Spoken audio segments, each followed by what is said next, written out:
This is the He Who Fights Monsters panel, and I'm your host, Paul Roberts. I'm the editor at threatpost.com. We're a security news blog. And we have a great panel today who I'm going to introduce in a second. Just a couple seconds on the ground rules or kind of how we're going to frame this. I'm going to introduce our panel members. We have a few slides kind of germane to what each of the panel members are going to say, and then we really want to take questions from you, but we only have an hour, so actually what we're going to do is hold questions for there's a Q&A session after this in Pavilion 4, which is 2 doors down on the right, I hear, and we're going to take questions there in the Q&A room afterwards, okay? And I know there are a lot of you who have questions that you want to ask. But you know, the time for our panel is short. Okay, so I'm Paul Roberts. My introduction to this, well, Anonymous and Aaron Barr and H.B. Gary obviously came as a reporter, and ThreatPost covered this story as it was breaking, as did a lot of other folks. I got to know Aaron personally.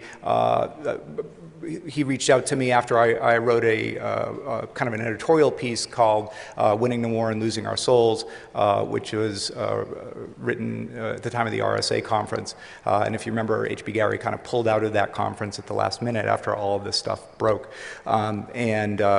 Aaron reached out to me after that editorial, and you can Google it. I think because I was probably one of the few journalists who actually expressed sympathy for him and what he had to endure as a result of the attack by Anonymous. You know, we all fuck up every once in a while, right? But most of us don't have Stephen Colbert kind of, you know, riffing on our fuck-ups in life. And Aaron unfortunately did.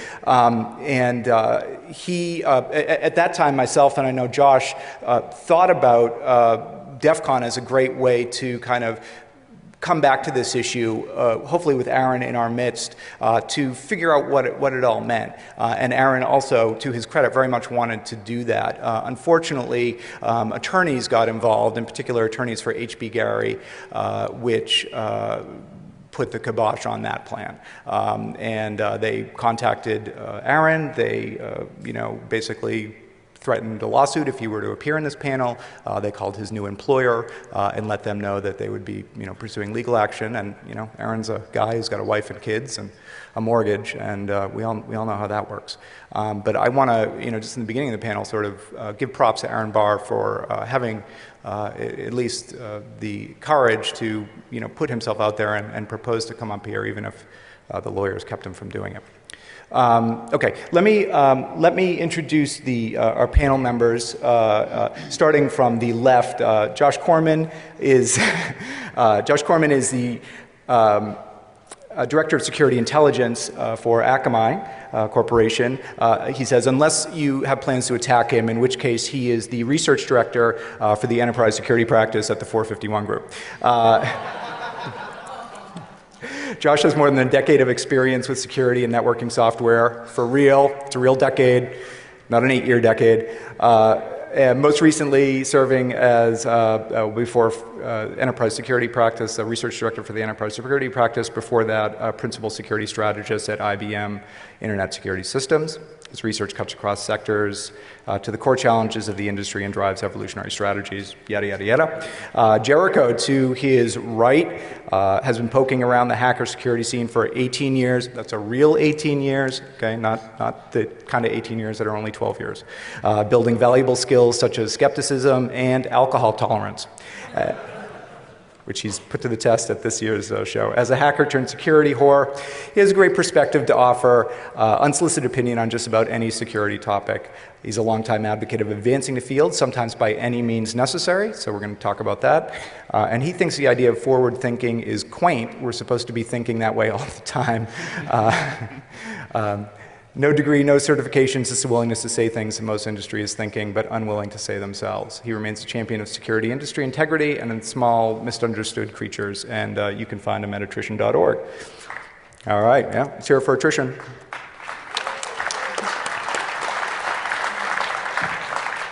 To his right, Baron von R.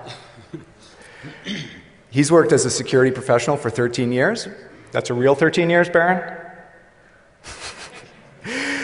both for and with IT firms, including IBM and Command Systems. He's currently working in incident response forensic security auditing at a leading aerospace company. Barron's expertise includes ethical hacking, pen testing, social engineering, information security audits, computer forensics, stenography, open source intelligence, and the like.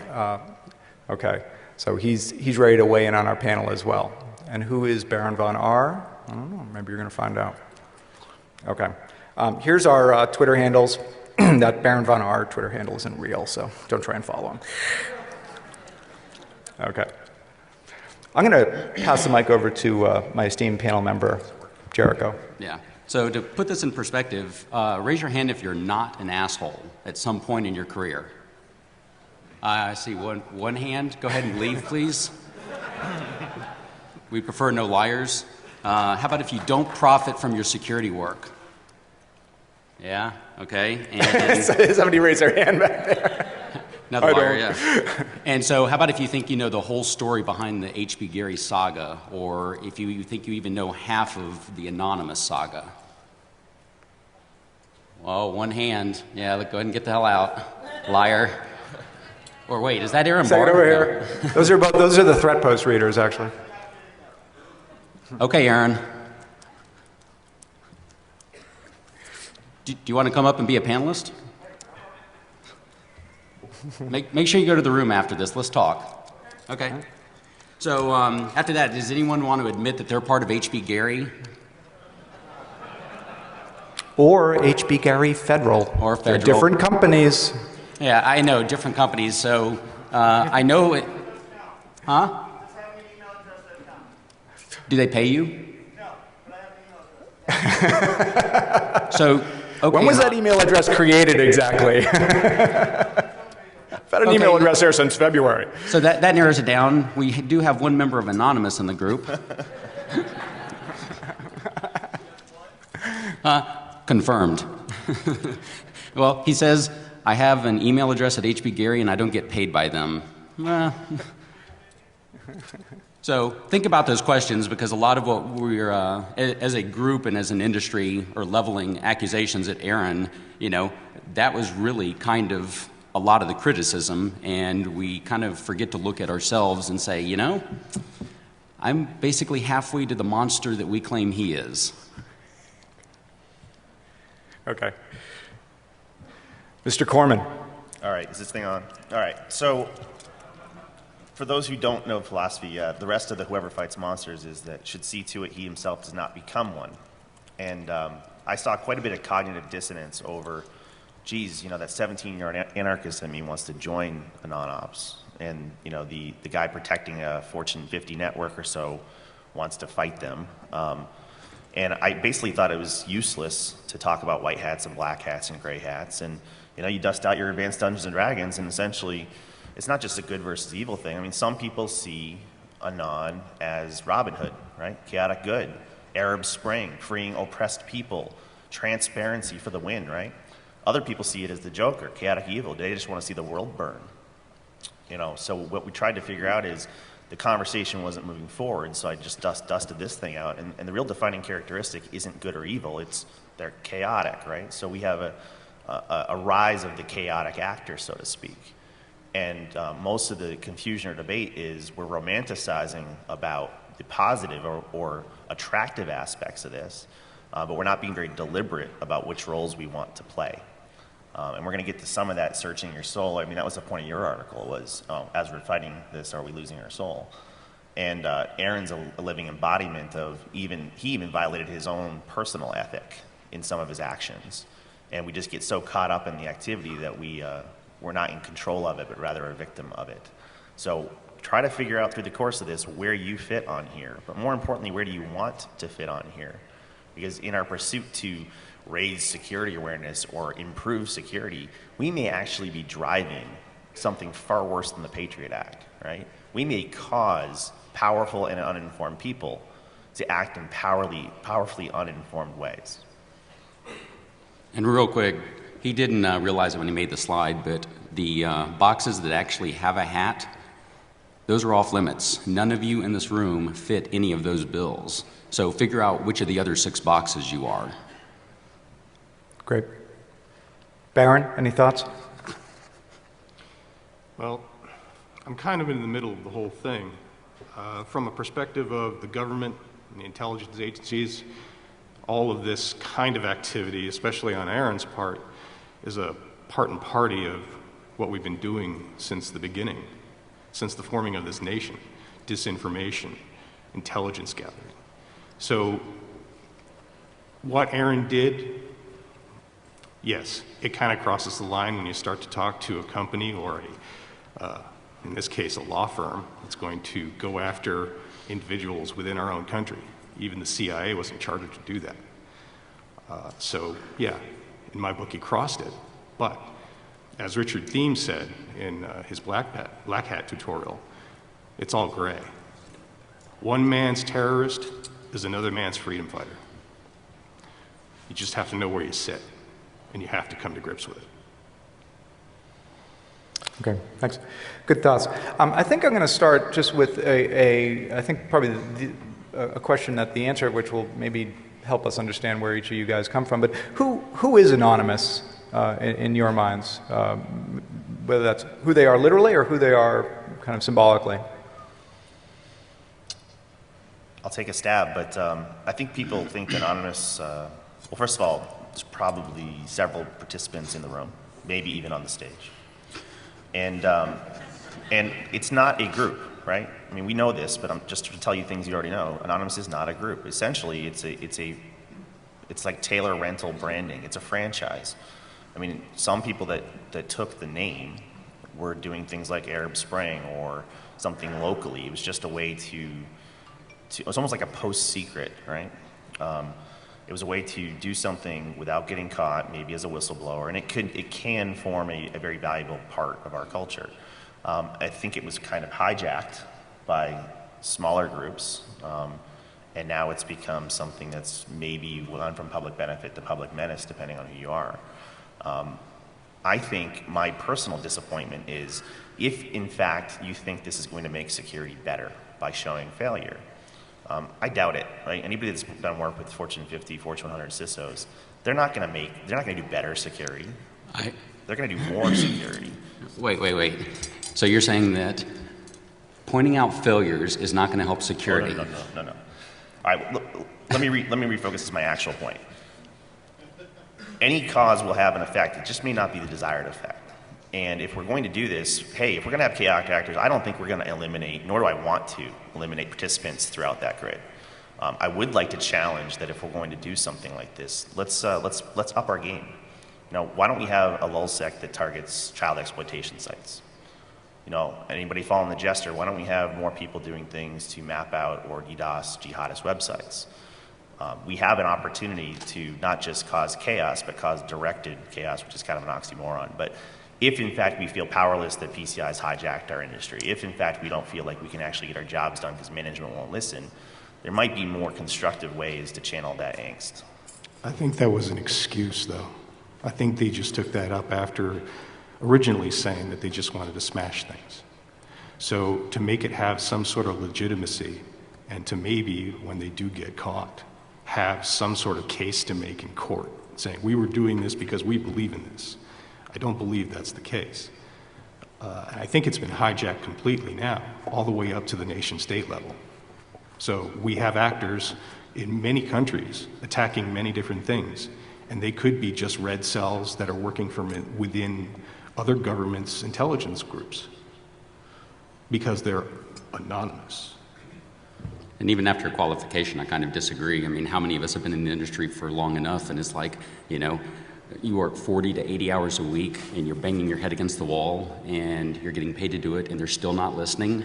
How long do we have to go through this before, you know, we actually affect change? You can do pen tests for 15 years and go back, and like every 6 months you retest, and it's like, wow, you know, you still didn't fix this remote service. You still didn't, you know, sanitize input here. You're not learning your lessons. So maybe it is time for Anonymous or LulzSec to come in, take these companies, bend them over and fist them and wake them up.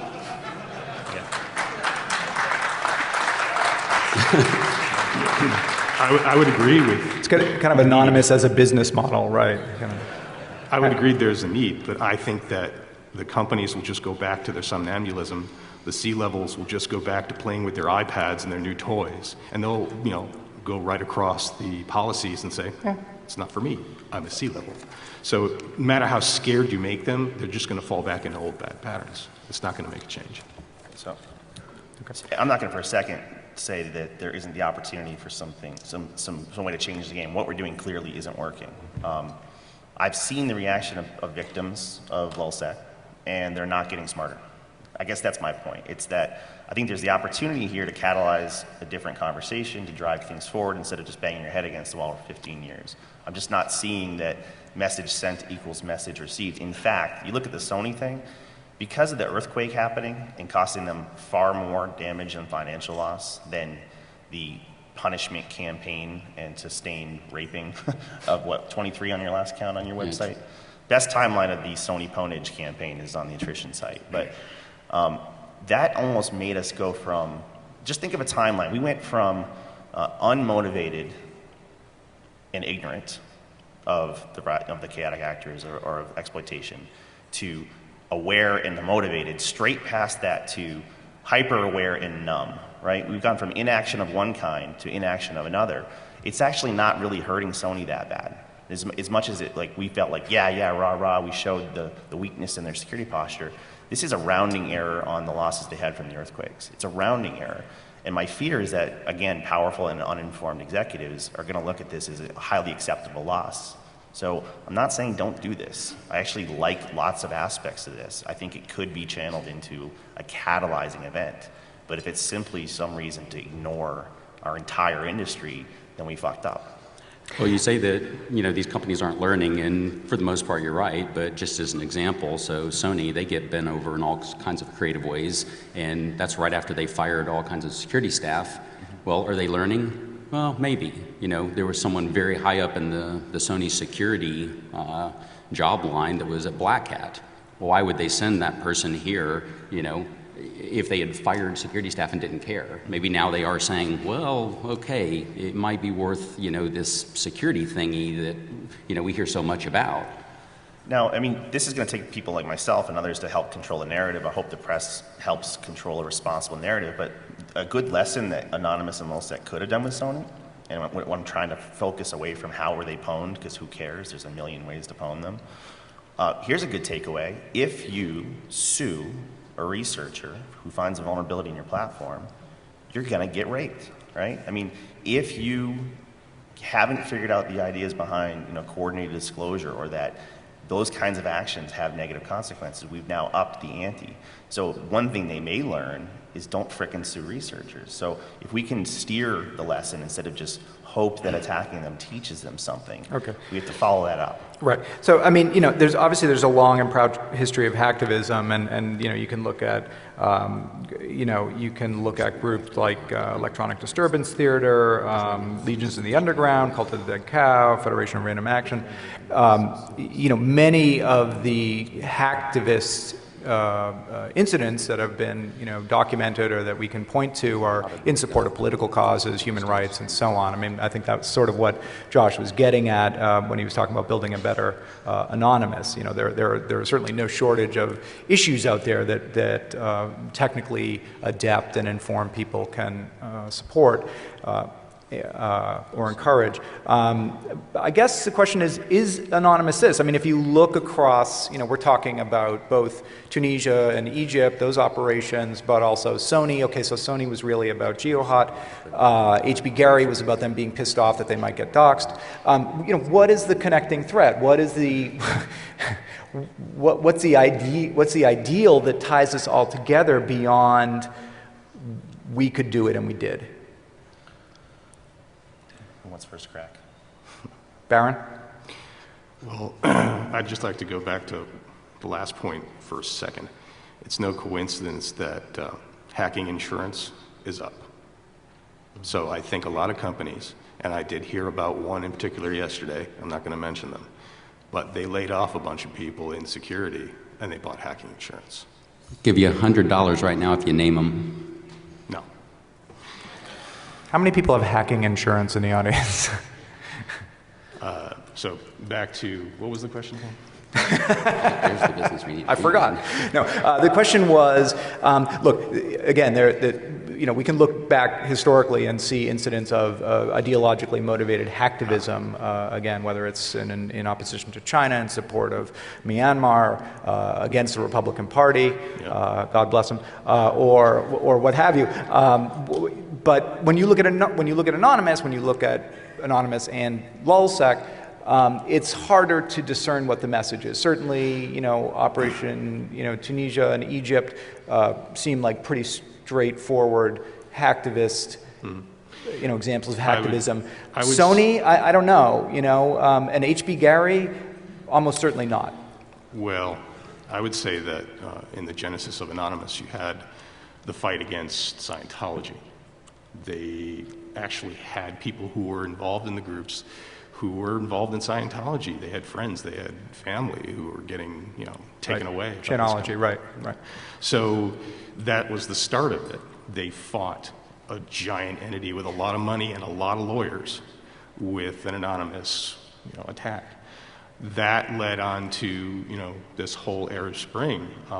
They're trying to do something good. They're trying to set up comms in places that are, shutting down internets.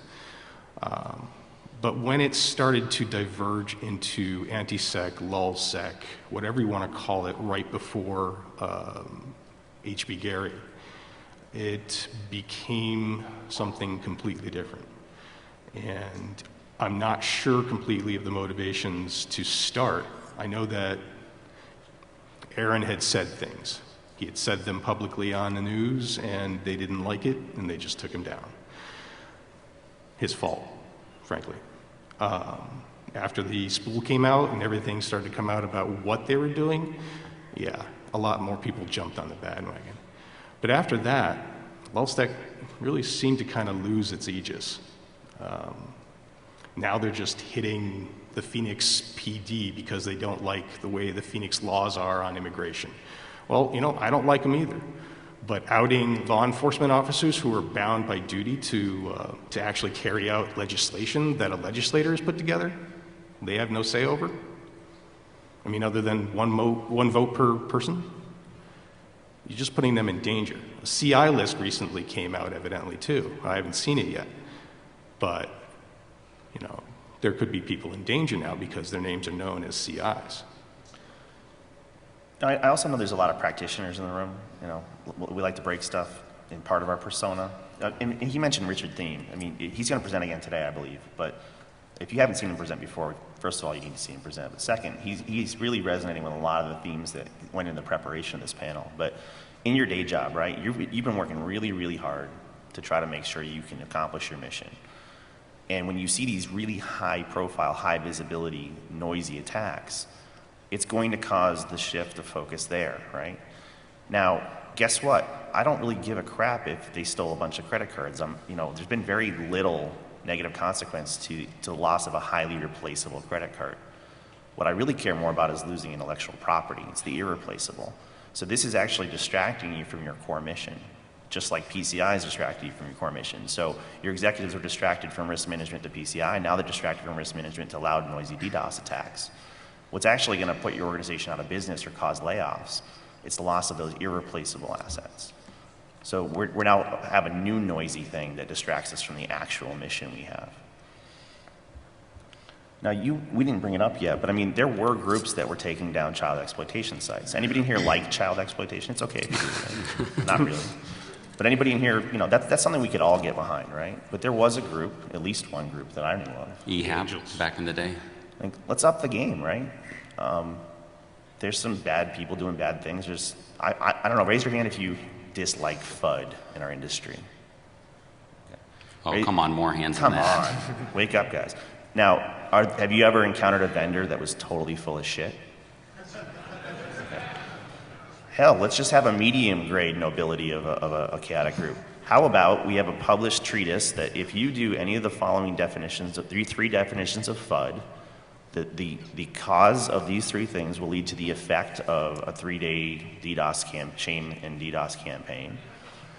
And we will basically have a disincentive and deterrent for bullshit vendors spreading fear, uncertainty, and doubt. In short, Anonymous needs to make a menu, For the appetizer, I'll take a 2-day DOS, then the breach. And I'm not even advocating vigilantism, right? But I don't think it's going to go away. It's more a matter of, if we think this industry is dysfunctional or we don't think we're being heard, let's have a more strategic and intelligent approach to it, right? If you don't do these 3 things, you will never hear from us. If you do these 3 things, here's exactly what will happen to you. I think you may have more chance of random chaos motivating stupid fear to very targeted cause and effect may actually modify behavior. But, go ahead. I'll go and advocate vigilante justice in some cases. I'm fine with it, Once again, if Anonymous is taking requests, attrition, we keep a list of companies that have legal threats against researchers. So someone finds a vulnerability or some new cool bypass, and a company swoops in and says, if you publish, we're going to sue you. Well, there you go. There's your top 10 list of companies that really need to be bent over one way or another. And the same goes again for H.B. Gary. They need to be taught another lesson. Threatening to file an injunction against Barr for talking here. Something about free speech comes to mind, but I don't know the exact quote, So H.B. Gary, now, not only are you a bunch of assholes that said, oh, wait, no, that's H.B. Gary Federal, not us,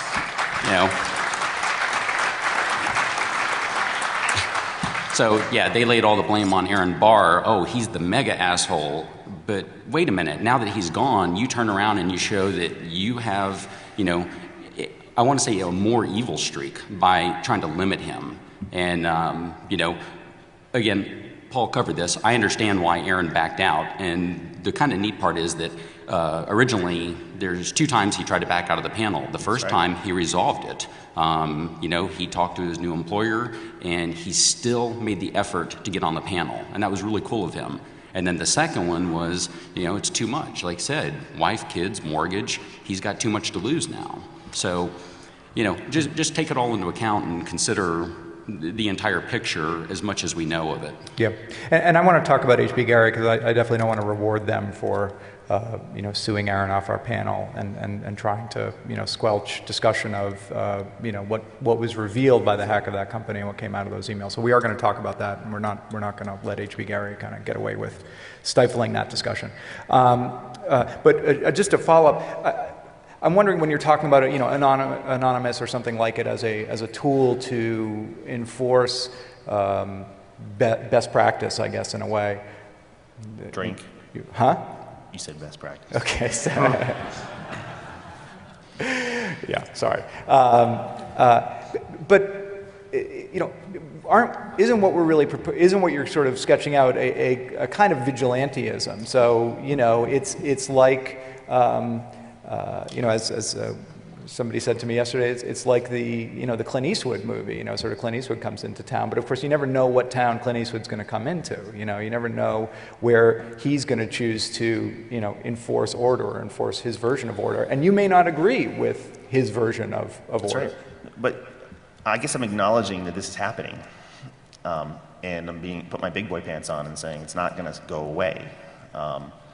Just look at what's happening within Anonymous or LulzSec. They're turning on each other. We now have topiary and custody, if you believe it's topiary. And there's good evidence that it is. They're going to lean on him. They're going to squeeze him. He's going to turn. Some of the doxing events we saw were basically rifts within the group.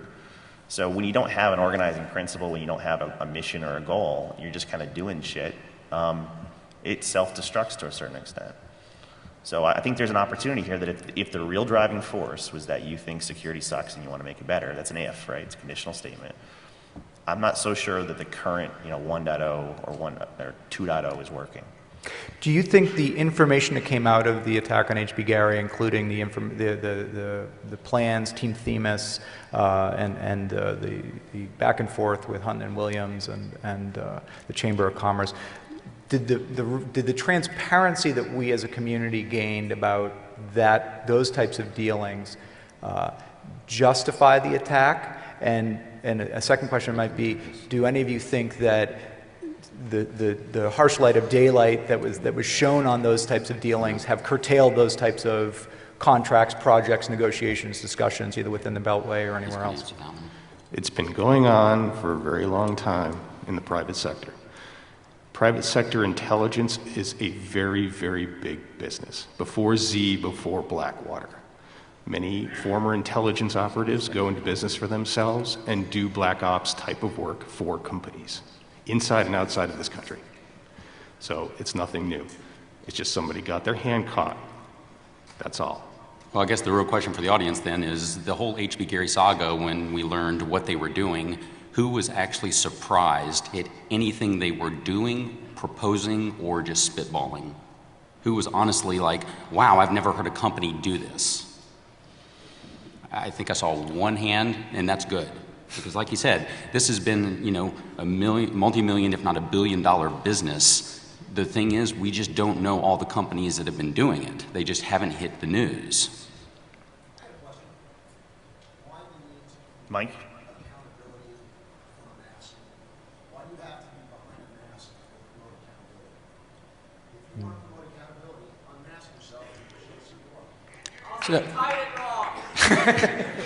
Yeah, we were in a hurry. Yeah, so the question is, why do we listen to this guy if he's not willing to show his face? Shall I unmask myself? Are you a fed? Well, wait. Wait.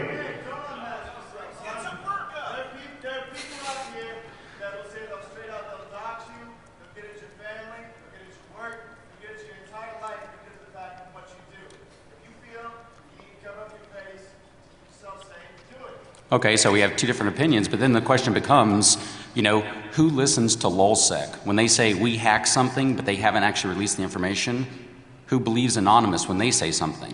Let's do a quick show of hands, though. Who thinks we shouldn't listen to a fucking thing he says because maybe he's a Fed, maybe he has an agenda? We don't know who the fuck he is.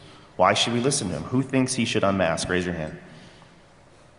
Come on, be more courageous. Only a couple people?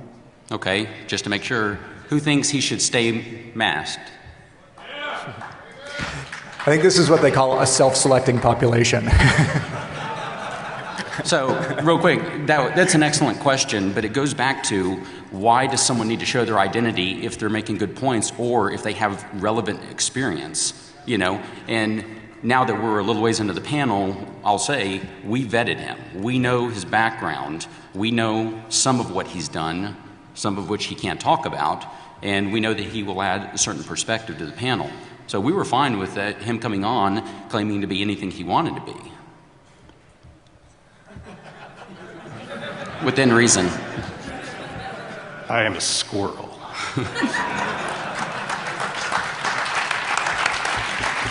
New battle cry. Okay. Go ahead. As for the gentleman talking about being doxxed, I'm in the open. I've always been in the open. I'm not covert. I'm overt. So, with that.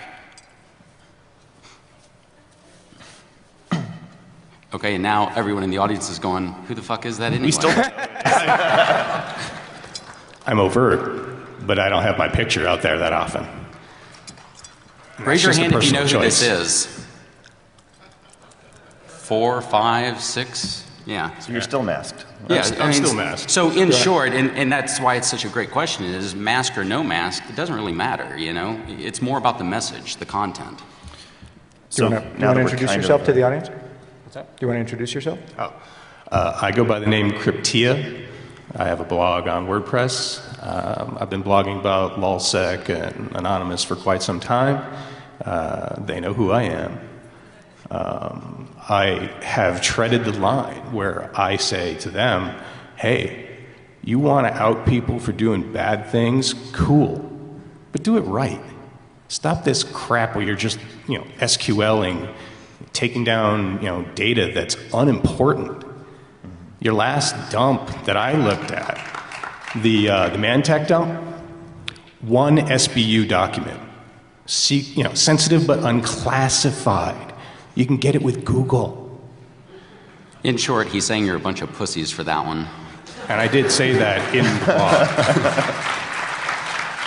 blog. So learn your target. Know what they're doing. Really, one of my last posts, I said, look, the real dirt has only come out from insiders. You had the Pentagon papers, you had Deep Throat, And now you got Manning. Manning. The source, not the movie. Yeah, not the movie. So you've got people in the know who have access to very dirty things, who decide to speak power to truth and release that information. Now, in Bradley's case, I think from the transcripts that I've seen, he is mentally unbalanced to a certain extent because of all the crap he's gone through. Going into the military was a bad idea with where he wanted to go with his life, with reassignment. So he had a lot of pressure. And trusting that piece of shit Lamo was another And trusting royal screw-up. However, the collateral murder thing, the video, very important to be out there because there's a lot of shit that's gone on over in the Med that we don't know about. And that's just one tidbit. But that, out of all the dumps, all the cables and stuff, that was the most important thing. The rest of it, unimportant to me. Sure, there's backbiting between the United States and other countries. We deal with people we don't like. We have to. That's just the nature of the game. So if you're going to do this and you're going to find the real dirt, then find the real dirt, vet it, and give it to the papers. What WikiLeaks wanted to do and did before the cult of Julian. Real quick, building on that, and going back to the building a better Anonymous, which I wonder if we can do that as a consulting gig, you know. Releasing $250,000. I've already reserved the Better Anonymous domain, by the way, so. Okay, quick, is there a lawyer to trademark this? Releasing 250,000 cables is really cool, but it's also kind of hurting your cause. There's so much noise there, and there's so many pointless documents. One of the better things they could have done is to actually go through and hand pick the top 10, top 50 or whatever, put them out one a day or something. We used to have like the HP bug of the day. Right. Leaked cable of the day. Month of browser bugs, right? Yeah, exactly. And you turn it into this kind of campaign, but you also focus on the big ones, the collateral damage. Any of the other specific cables that really out terrible things happening that the public should know about. And here's a little key for you, all you lulzies who want to do this. How do you know you have the real dirt? Right. How do you know you're not getting disinformation? Yeah, we've already shown that companies are out there doing disinformation campaigns. Has Anon or Lulz fallen into one of their traps? Mm-hmm. Have we now been fed a bunch of shit made up by the companies that we think we know something about? Okay, but let us not let H.B. Gary off the hook here, right? So, if with friends like these, who needs enemies, right? Actually, I want to point out this. Wait, okay. We feel so powerless against this nameless, faceless flash mob, right? That instead of focusing on, the actual adversary community, we're fighting with each other because we can, right? It's almost a Streisand effect. The act of trying to intimidate Aaron off stage such that you don't draw attention has drawn so much more attention. I've had 5 people come up to me saying, guess who my next target is? It's H.B. Gary. Now, I'm not suggesting that, but people are already thinking it, right? So, they just put a big target on themselves in the effort to suppress good guys talking about good guy stuff. Or even going after Rafalos at Black Hat for taking a picture of somebody who had the Anonymous mask near their booth. They freaked out, chased him down. That's right. Okay, let me ask you. I think what we've heard you say is, look, what came out in the H.B. Gary emails was business as usual within the Beltway or elsewhere. This stuff has been going on for years. It's actually a big industry. Should we conclude from that that there was nothing untoward, that H.B. Gary and Aaron Barr hadn't crossed a line or were not proposing to cross a line? If you're not pissed off about it, there's a problem. Yeah, they definitely crossed the line. I think I am pissed off about it. That's funny because when Aaron was on the panel, we weren't going to go there, but he's not here anymore. Yeah, no, so right. H.B. Gary and Aaron Barr, they crossed the line, but my point is that, that's business as usual for dozens of companies out there. you know? And even then, how many companies unrelated to that entire field of, you know, information gathering and open intel, how many of these other companies have ethical lapses? You know, if you need to be reminded, once again, attrition errata, we keep a list of shit like that. And when you start going down this list and you realize it's like page down, page down, page down, what the fuck is this, you know? And it goes back a long way. And that represents literally 10 minutes of work a week because we're busy doing other stuff. What happens if we actually built a real timeline? Every company that you do business with, they've done something shady in the past. And odds are, they've done something shady in the past 3 months. So, but just in case people don't know, you're the journalist in the room with all the facts. So, Paul, it was the Chamber of Commerce thing that really torqued people, right? So can you give like a 30, 60-second overview of what was perceived to cross a line? What happened with the Chamber of Commerce, or the emails that came out, is that the law firm of Hunton and Williams, which was representing the Chamber of Commerce, okay, we have 10 minutes. The law firm that was representing the Chamber of Commerce was working with Themis, which was Team Themis, which is a name that represented Palantir, HB Gary, and Jericho, to research what the Chamber of Commerce thought was basically a corrupt organization that the SEIU and Think Progress and Change to Win were engaged in, criminal activity, basically, to try and undermine some of the Chamber of Commerce's members. And they wanted to use the tools of Palantir, the kind of data correlation tool, and HB Gary's open source intelligence, and Jericho, to try and reveal that. Of course, they're not the Justice Department, so even if they had figured out that it was, a RICO violation, I'm not sure it was up to them to prosecute it. But that was what they brought to Aaron and brought to these companies to say, we have a problem and we're looking for your help with it. But I'd like to remind you that October Surprise and some of the things that Karl Rove pulled are en masse in our mainstream government. So, and these are against the other party. Okay, so we understand the Chamber of Commerce thing. I guess did the mainstream media get it wrong? I mean, did we in the press, were we too willing to buy Anonymous's interpretation of what was in those emails? Would we have felt differently if instead of the Chamber of Commerce, it was a plan by a politically left-leaning or progressive group to interview, to investigate Koch Industries and Americans for Prosperity and some of the groups that have, probably this audience generally more up in arms. I mean, was our feelings about this tempered or colored by who was being, who was who was behind the law firm, who was paying for this, and what the mission was? Because Aaron has always said, I would have done it for anyone. Yeah, sure, Chamber of Commerce, but I would have done it for, Greenpeace or PETA, or, it didn't matter. I mean, it was just they were a customer. He's client agnostic. Client agnostic, right. Everybody's, their money's all green.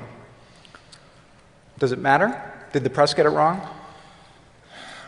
I think you can generically say yes and no. The press is kind of a nebulous group like Anonymous. I mean, some of the journalists, I think, at least got it right or put a fair perspective on it, and some of them, sensationalized it. I think he's right. I mean, 60 Minutes is doing a long piece on the whole thing right now. It's going to come out in the fall. Huffington Post is doing some investigative journalism on this. There's a couple stories being done, and I've personally, there's two scary things here. I've personally seen evidence that they've been manipulated on the narrative. They're being socially engineered trivially. So the press is becoming an asset of the LulzSec and the anti-sec. I've also seen that if you are trying to be an anonymous, the word truly anonymous source to the press, I accidentally socially engineered out their sources without trying, right? So I think right now it's probably asymmetrically in favor of anonymous because the press doesn't have the filter, or some press do, some of the better journalists in this trade space do, but for the most part they're being played like a fiddle.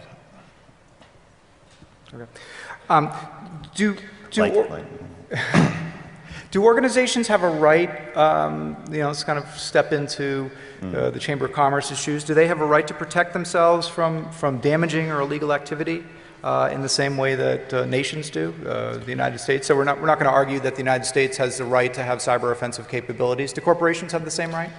This is why I'm really pissed off that H.B. Gary, federal lawyer, to Aaron off the stage, because he had a couple really cutting questions. He had a couple really excellent points. And there is a chance now to finally have a discussion about what is lawful for defending your own interest. You know, how far can you take it? If someone breaks into my home physically in my state, I can shoot and kill them. We have almost no ability to fight back, to hack back, to do any sort of forensics. We don't have, the laws have not caught up with that yet. So I liked the forcing function of this particular case, because it asks us, and it might start challenging the discussion of what is lawful hackback. You know, and because there aren't laws, there's a lot of gray area and ambiguity, and maybe if you consult with your own internal counsel, maybe you should start stretching that ambiguity right now, because we cannot withstand an attack on pure passive defense. We are getting our asses kicked. Others? Nation states have rules that they've set up.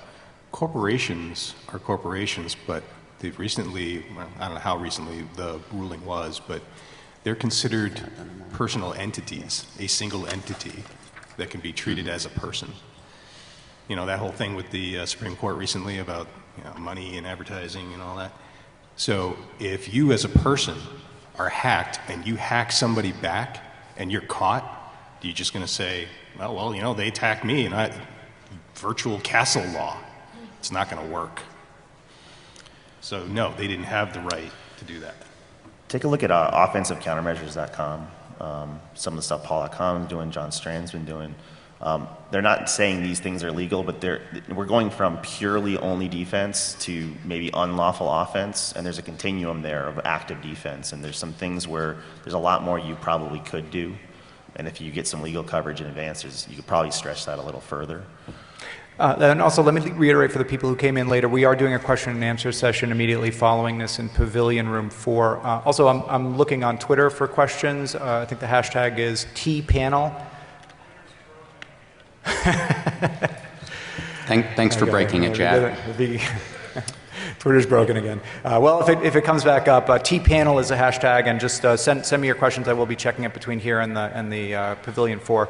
Let me ask you: Is Anonymous protecting us? Is Anonymous standing up for us, or is Anonymous terrorizing us? And I guess one question I would ask to the audience is: how many people here feel like they would feel safe taking a public position in a blog post, quoted in a news article, being critical of Anonymous, being critical of their actions? And how many people would feel safe doing that, like that wouldn't result in them getting attacked?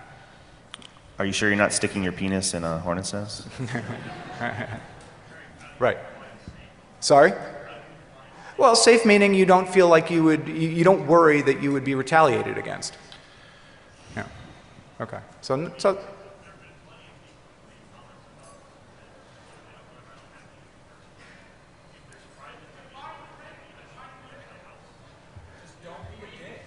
uh-huh. Respect them, okay. What if you choose not to respect them? Well, as an example, I don't know. and that, Okay. real quick, that's what I mean. Some of the stuff that I've written has been like that, where I say, hey, you know, overall they're doing some good, but this is where they need to improve. This was like really lame. You know, it turns into constructive criticism, and they haven't attacked us. And, you know, like, for example, LulzSec, they were retweeting one of my articles saying, oh, look, you know, this is a good write-up. So I think that while many people say, oh, well, they're just, you know, wild, crazy kids, no, they have perspective too. They understand that, you know, what they're doing could be better, and, you know, they're not going to lash out just at anyone. They're probably going to go after the people that attack them needlessly or say something that's just really stupid. Yeah. And when I had that thing up there, I'm not saying we shouldn't have this role at all. I'm not saying that at all. There's a real opportunity that if wielded properly, this power could do a lot of good. There's also the opportunity that if wielded poorly, it's going to cause the very things we claim we don't want. Right? So it's a complex system, and when you poke here, something happens. The question is, are you poking here to cause the right things to happen, or are you going to end up in bad places. Okay. It wasn't about eliminating Anonymous, it was about building a better one. Right. And I ask that as a open question. I mean, I've certainly written about Anonymous, and I've written critically about Anonymous, and I haven't been attacked, and I think a lot of journalists could say the same thing. So I'm not saying it because I have an opinion about what the answer is to that question. But they've only actually attacked 2 media entities that did anything that they feel was wrong, and one of them was News International, who we can all agree were doing bad things. And the other was PBS for doing a documentary that they felt was state-funded and slanted to the state's opinion. right. Everyone else who's written bad things about them, they have not attacked. Right, and that goes back to my point. Right. You know, they'll go after the ones that say really stupid things, and the rest, it's like, well, yeah, that's how journalism works. Right.